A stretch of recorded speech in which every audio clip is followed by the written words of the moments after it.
Hi, it's day 15 and our game time. We are going to play and practice certain excellent concepts in derivatives, namely long call, long put, short call, and short put. Before we start the game, please revisit day 5, day 6, day 7 in order to refresh your memory on the above topics. As far as the tools go, we are going to use the currencies and the cards which we had used in game 1.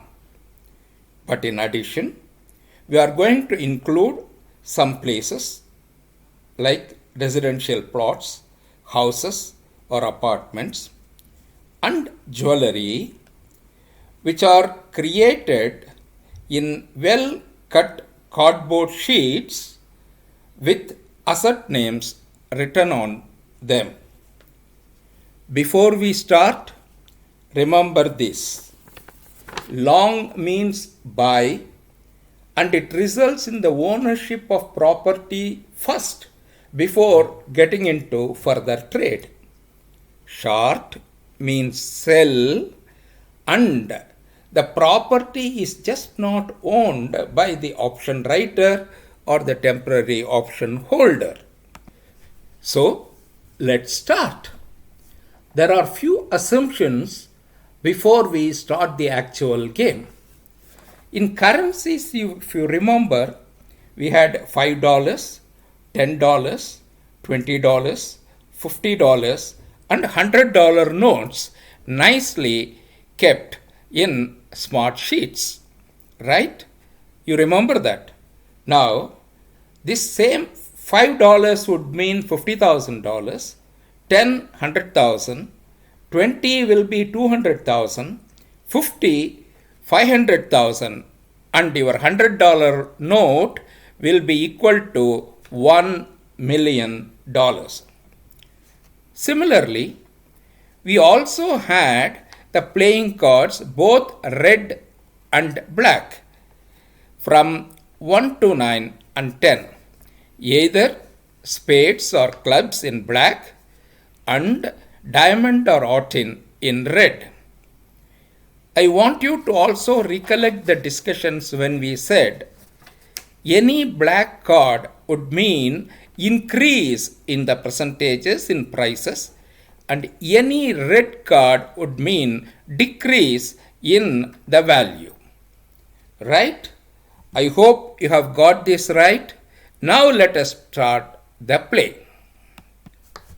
For long call and long put, first decide the property to be traded. Choose one or few properties in your downtown areas or out of your city limits where the property prices are low presently but likely to go up or come down soon. Depending on the economic situation and cash flow, property prices will fluctuate.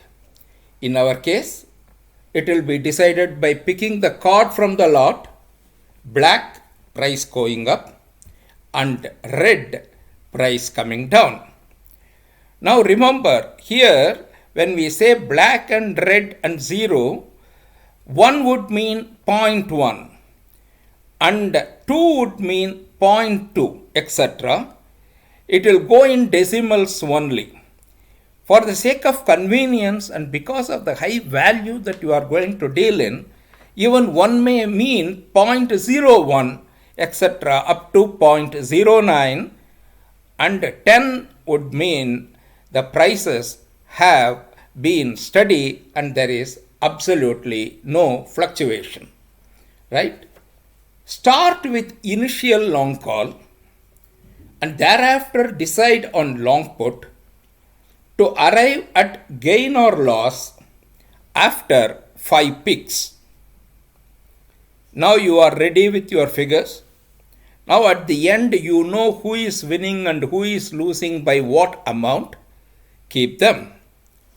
Play 3 times with various properties. Don't use the same property, with various properties and prices to determine the winner. Hope you have understood this game. So first you decide the property prices, and then exchange the currency notes as required for each buy and sell or for option margins. Okay, now get ready for the short call and short put. And for this, either short call or short put, use different jewelries that you have got it in the form of cardboard cards and trade in short duration. At least pick 8 times within the duration to decide the corresponding prices and jewelry and work on the gains and losses. Here, you may perhaps change the values of currencies into 500, 1000, 5000, $10,000 instead of the starting price of $50,000. It is left to you as to whether you want to do business with gold jewelry or diamond jewelry, and therefore you can accordingly decide the currency value. Right? Play at least 3 games to decide the winner.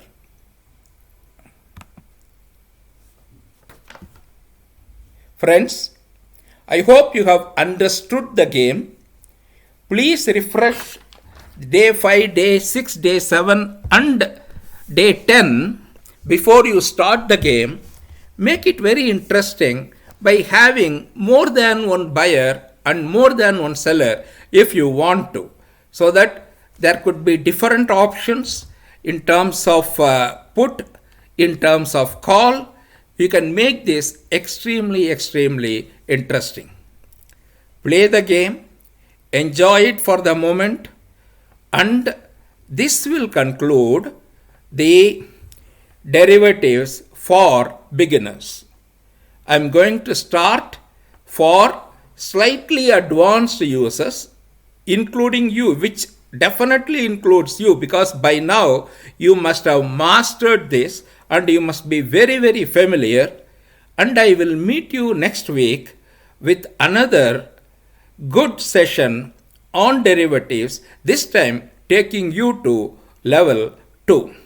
Good luck and bye for now.